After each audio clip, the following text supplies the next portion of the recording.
I didn't have this episode on my bingo card. Actually, let me rephrase that. I didn't even have starting this video with that line on my bingo card. But the truth is, Foundation Season 3 Episode 7 hit me with so many blindsides that I had no choice.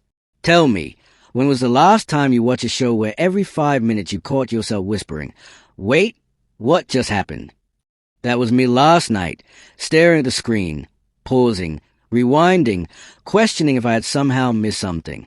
Brother Day hallucinating camels in the palace halls? A naked Lee Pace arguing with murals that start talking back?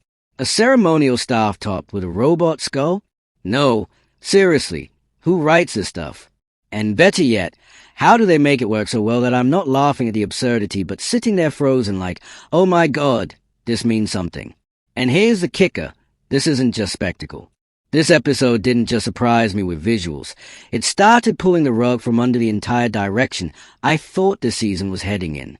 Which means one of two things. Either the showrunners are crazy, or they are 10 steps ahead of us, hiding secrets in plain sight. And that's exactly what we're about to uncover, because tonight's breakdown isn't just about Episode 7. It's about forbidden knowledge the show is quietly daring us to notice.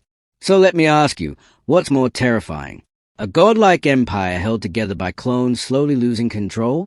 Or a child who learns he has powers the moment his parents try to drown him, and then turns that trauma into a lifelong obsession with love, power, and control? Because that's where this episode hits hardest. But before we dive into the details, I need to ask, why are you still watching my videos without subscribing? Seriously, if you've made it this far, it means you're one of us. The people who spot clues others miss, the ones digging for secrets under the surface.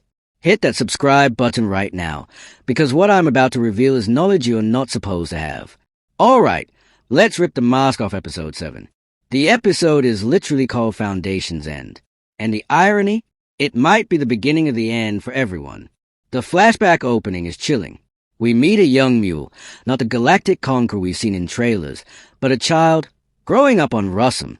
And the first thing we learn, this boy wasn't supposed to exist. His family is breaking the Foundation's one-child policy, and his very presence is a death sentence for one of their kids. Now, let's pause here, because this is already a controversial pain point.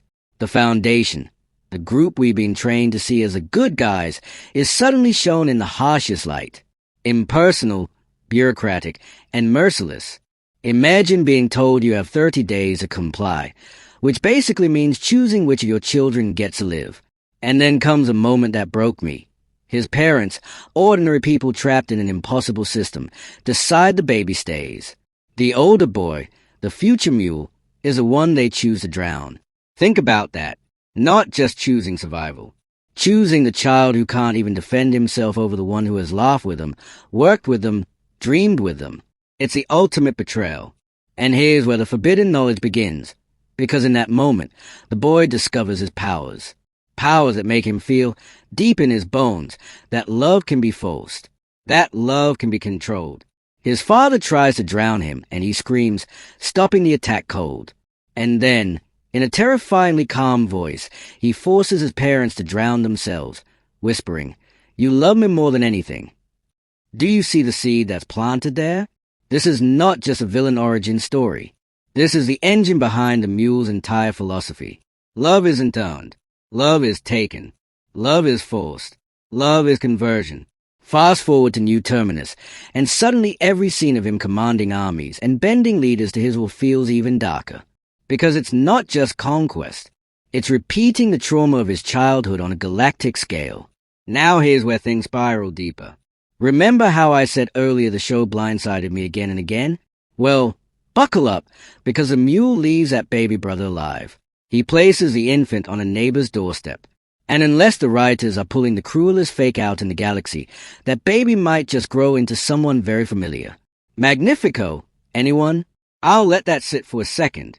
Because if it's true, then the Mule and Magnifico aren't just strangers. They are family.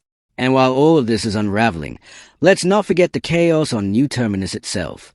Entire fleets refusing to fight, commanders firing on their own ships, civilians tearing each other apart.